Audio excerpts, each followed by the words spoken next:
Jadi kita akan membahas mengenai kelompok hewan berikut yang tidak memiliki nematosista.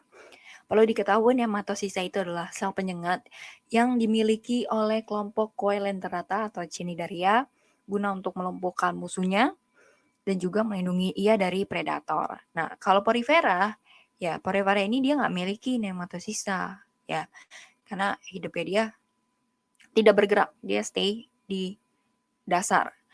Sedangkan kalau si Cnidaria ini kan dia pada fase dewasanya nanti bergerak atau berenang bebas. Nah, kita ketahui dulu ciri umum dari Cnidaria, di mana Cnidaria ini hidupnya ada yang berkoloni dan soliter. Biasanya kalau di laut itu dia koloni, kelompok, tapi kalau di air tawar ada juga yang soliter, sendiri-sendiri. Nah, karena Cnidaria ini dia memiliki tentakel, ya, tentakel ini digunakan untuk menangkap mangsa, dan tentakelnya ini mengandung sel nidosit yang akan menghasilkan nematosista. Nematosista ini kayak racun, ya, neurotoksin yang digunakan untuk melumpuhkan mangsanya, sehingga mudah dikonsumsi dan juga melindungi ia dari predator. Lalu yang ketiga, memiliki kantong dan rongga bagian tengah. Nah, jadi tubuhnya itu menyerupai kantong, ya, bagian atasnya seperti kantong, lalu di dalamnya ini ada namanya gastrovaskuler, yang mana gastrovaskuler ini adalah rongga pencernaan. Jadi makanan yang ia makan akan dicerna di bagian gastrovaskuler.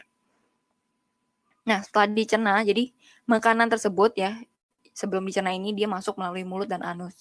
Mulut ini satu lubang dengan anus. Jadi masuk makanan melalui mulut, keluar juga melalui anus. Jadi mulut dan anus itu dalam satu lubang. Lalu bentuk tubuhnya terdiri dari polip. Ya kalau fase polip masih perkembangan dia akan menetap. Tapi kalau udah fase medusa dewasanya itu dia akan berenang bebas ya. Makanya dia dilengkapi dengan sel nidosit ya untuk menangkap mangsa. Nah, contoh kelompok dari Cnidaria ini adalah Hydrozoa, Scyphozoa, dan Anthozoa.